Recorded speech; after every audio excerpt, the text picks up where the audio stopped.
আপনাদের সাথে যুক্ত দর্শক এই মুহূর্তে আপনাদের সাথে যুক্ত হয়েছি মৎস্য ভবন মোড় থেকে। আপনারা দেখতে পাচ্ছেন মৎস্য ভবন মোড় অবরোধ করে এই মুহূর্তে ইশরাক সমর্থকদের আন্দোলন চলছে। তবে আপনারা দেখতে পাচ্ছেন শত শত গাড়ি কিন্তু এই অবরোধের মধ্যে আটকা পড়েছে। কিছুক্ষণ আগে অর্থাৎ আপনারা যে জটলাটি দেখতে পাচ্ছেন সেই জটলার জায়গাটিতে অবরোধ খুলে বা ব্যারিকেড খুলে গাড়ি চলাচল করতে চাইলে তাদেরকে যেতে দেওয়া হচ্ছে না বা বাধা দেওয়া হচ্ছে, এবং সেটা নিয়ে কিন্তু এই মুহূর্তে আমরা দেখতে পাচ্ছি যে আলোচনা চলছে এবং পুলিশ প্রশাসনও এখানে রয়েছে। দর্শক আপনাদের সাথে আমি সরাসরি যুক্ত আছি মৎস্য মোড় থেকে, এবং আপনারা জানেন যে গতকাল থেকেই যমুনা অভিমুখে যাত্রা করে যমুনার ঠিক পাশেই ইশরাকের সমর্থক যারা রয়েছে তারা অবস্থান নিয়েছে এবং তারা তাদের যে ইশরাকের শপথ গ্রহণ এবং দায়িত্ব গ্রহণের যে দাবি, সেই দাবির সাথে আরও যুক্ত করেছে উপদেষ্টাদের পদত্যাগ, অর্থাৎ ক্রীড়া উপদেষ্টা আসিফ মাহমুদের পদত্যাগ তারা দাবি করেছে। এবং আপনারা এই মুহূর্তে দেখতে পাচ্ছেন যে মৎস্য ভবন মোড় পুরো ব্যারিকেড দিয়ে আটকানো রয়েছে এবং গাড়ি চলাচল কিন্তু বন্ধ রয়েছে, এবং এই অবরোধের মধ্যে শত শত গাড়ি কিন্তু আটকে রয়েছে। এবং কিছুক্ষণ আগে তারা যেতে চাইলে আপনারা দেখতে পাচ্ছেন সামনে যে জটলাটি রয়েছে, ইশরাকের সমর্থক যারা রয়েছে তারা কিন্তু যেতে দেননি, এবং সেটি নিয়েই পুলিশ এবং গাড়ি চালক সহ ইশরাক সমর্থকদের মধ্যে আলোচনা চলছে।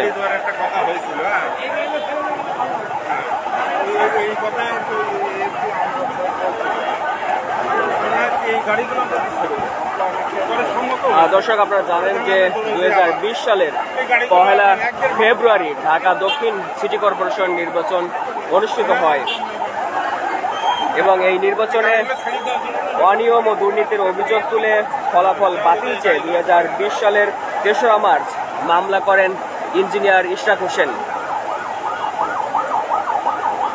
এরপরে গত 5ই আগস্ট 2024 আওয়ামী লীগের পতনের পর 19শে আগস্ট মেয়রদেরকে অপসারণ করা হয়।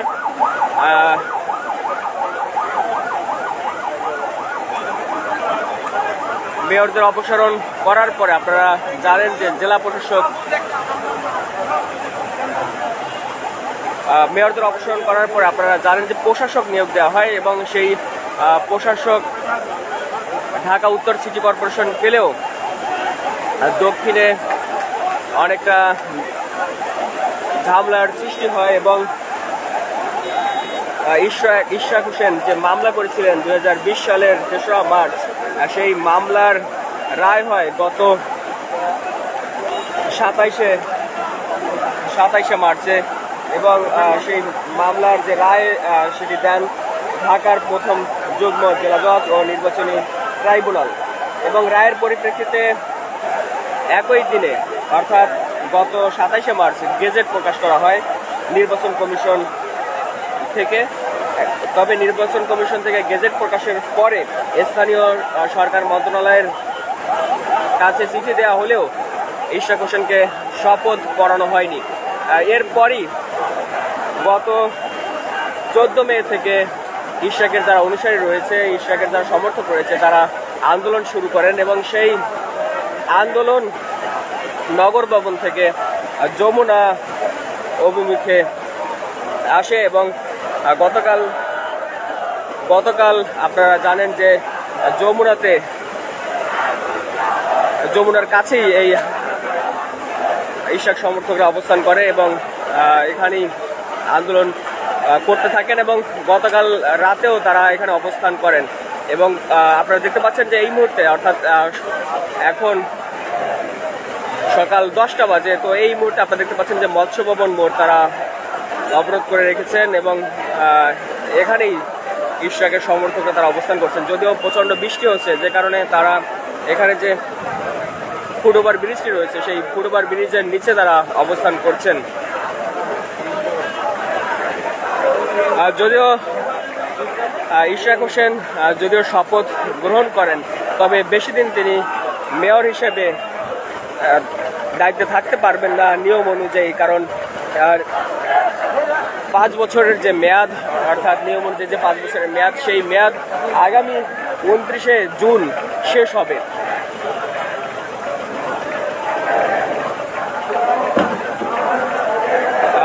গতকাল আপনারা দেখেছেন যে এই আন্দোলনে ইশরাক সরাসরি নিজেও যুক্ত হন এবং তিনি বলেছেন যে উপদেষ্টা পরিষদে কোনো রাজনৈতিক দলের প্রতিনিধি থাকতে পারবে না। অর্থাৎ ইশরাক হোসেন বলছেন স্থানীয় সরকার উপদেষ্টা আসিফ মাহমুদ এবং আইসিটি উপদেষ্টা মাহফুজ আলমের বিষয়ে, অর্থাৎ তাদেরও পদত্যাগ তারা এই মুহূর্তে দাবি করছেন। দর্শক, আপনাদের সাথে আমি সরাসরি যুক্ত আছি মৎস্য ভবন মোড় থেকে এবং আপনারা দেখতে পাচ্ছেন যে ইশরাককে শপথ পাঠ এবং দায়িত্ব গ্রহণের দাবিতে যে আন্দোলন, সেই আন্দোলনের বর্তমান পরিস্থিতি। তবে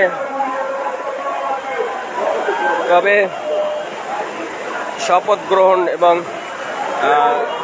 দায়িত্বভার দেওয়ার দাবিতে যে আন্দোলন, সেই আন্দোলন এখন উপদেষ্টা 2 জন উপদেষ্টার পদত্যাগের দাবিতে রূপ নিয়েছে।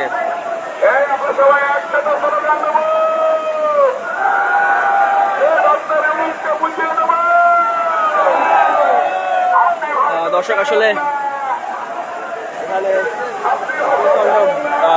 বৃষ্টি হচ্ছে, যেমনটি আপনারা দেখতে পাচ্ছেন, এবং ফুটওভার ব্রিজেও এই বৃষ্টির ফোঁটা মোবাইলে এসে পড়ছে।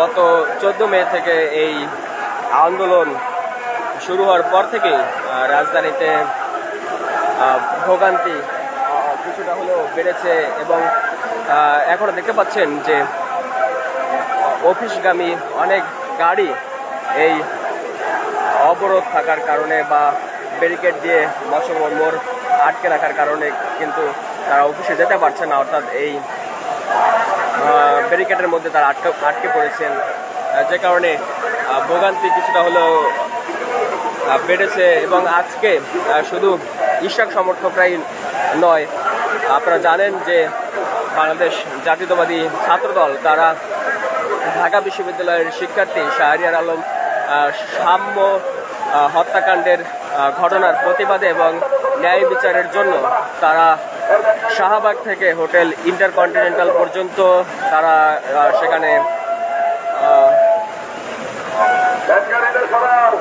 সেখানে অবস্থান করবেন বা অবরোধ করবেন, এমনটি আমরা জানতে পেরেছি। অর্থাৎ শাহবাগ থেকে হোটেল ইন্টারকন্টিনেন্টাল পর্যন্ত জায়গাটিও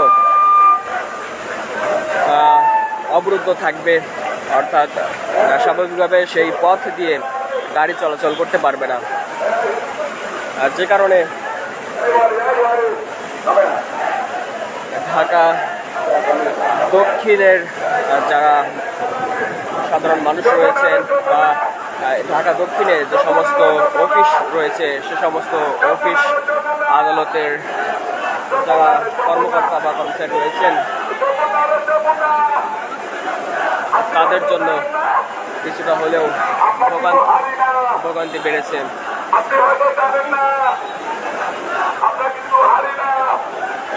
এই মুহূর্তে দেখতে পাচ্ছেন যে ইশরাকের সমর্থকরা তারা স্লোগান দিচ্ছে,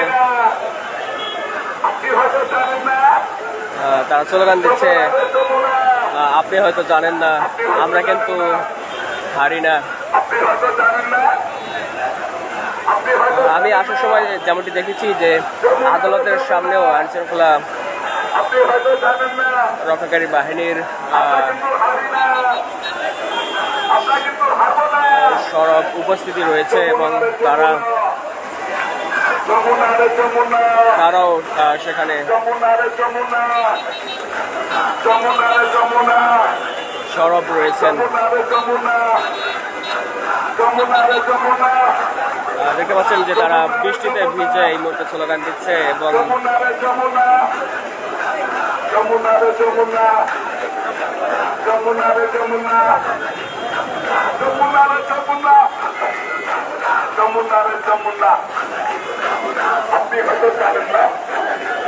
দর্শক এই মুহূর্তে দেখতে পাচ্ছি যে পুলিশ গাড়ি চলাচলের জন্য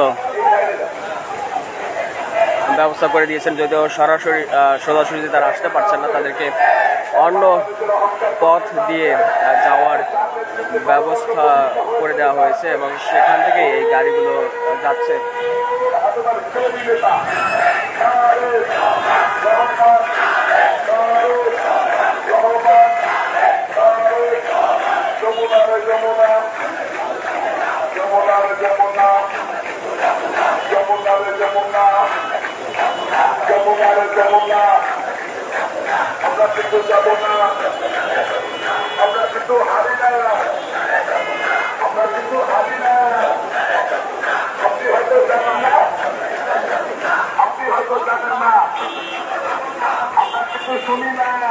বৃষ্টিতে ভিজেও অনর অবস্থানে ইঞ্জিনিয়ার ইশরাক হোসেনের সমর্থকরা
একটু বলবেন যে আপনাদের আসলে এই মুহূর্তে দাবিটা আসলে কি?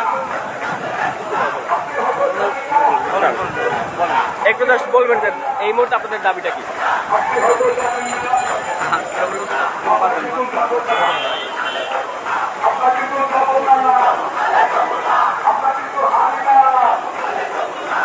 দর্শক, তবে আরেকটি উল্লেখ্য বিষয় আপনারা জেনেছেন যে ঢাকার যে দুটি সিটি কর্পোরেশন রয়েছে, অর্থাৎ ঢাকা উত্তর সিটি কর্পোরেশন এবং দক্ষিণ সিটি কর্পোরেশন, সেই দুটি সিটি কর্পোরেশনের নির্বাচনের জন্য নির্বাচন কমিশনকে চিঠি দিয়েছে সরকারের পক্ষ থেকে। এখন দেখার বিষয় আসলে নির্বাচন কমিশন কি সিদ্ধান্ত নিতে যাচ্ছেন।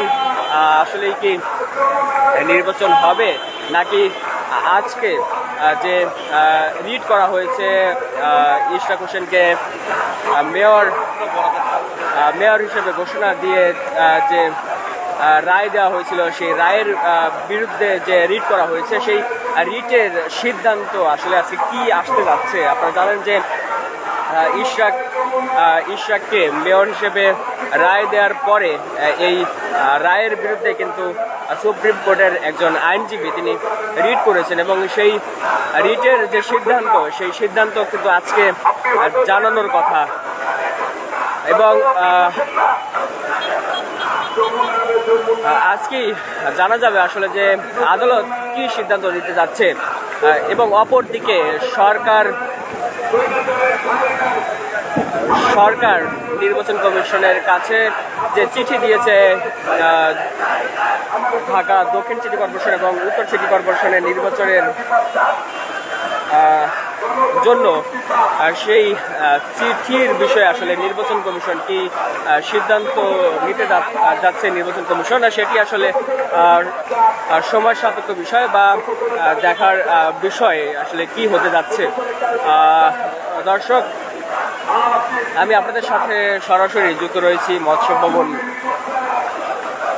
মোড় থেকে এবং আপনারা দেখতে পাচ্ছেন যে প্রচণ্ড বৃষ্টি হচ্ছে। সেই বৃষ্টিতে ভিজেও অনেকে স্লোগান করছেন এবং অনেকে ফুটওভার ব্রিজের নিচে এবং ফুটওভার ব্রিজের উপরে তারা আশ্রয় নিয়েছেন এবং দীর্ঘক্ষণ এখানে গাড়িগুলো ব্যারিকেড দেওয়ার কারণে এখানে আটকে পড়লেও এখন আমরা দেখতে পাচ্ছি যে বিকল্প রাস্তা ধরে তাদের চলাচলের ব্যবস্থা করে দিয়েছে পুলিশ প্রশাসন এবং বিকল্প রাস্তা দিয়ে তারা এই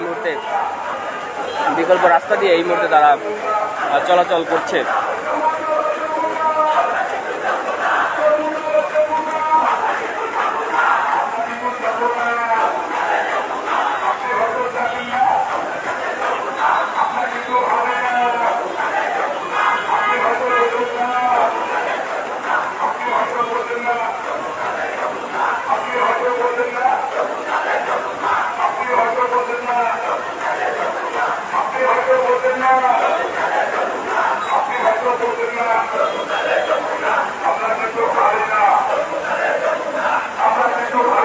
দর্শক, আপনাদের সাথে সরাসরি যুক্ত ছিলাম মৎস্য ভবন মোড় থেকে এবং আপনাদেরকে দেখাচ্ছিলাম ইঞ্জিনিয়ার ইশরাক হোসেনকে মেয়র হিসেবে শপথ পাঠ এবং দায়িত্বভার দেওয়ার দাবিতে তার সমর্থকদের যে আন্দোলন, সেই আন্দোলনের যে সর্বশেষ পরিস্থিতি সেটি দেখানোর জন্য এতক্ষণ যারা ঢাকা মেলের সাথে যুক্ত ছিলেন সবাইকে ধন্যবাদ জানিয়ে এই মুহূর্তে লাইভ থেকে বিদায় নিচ্ছি। সবাই ভালো থাকবেন।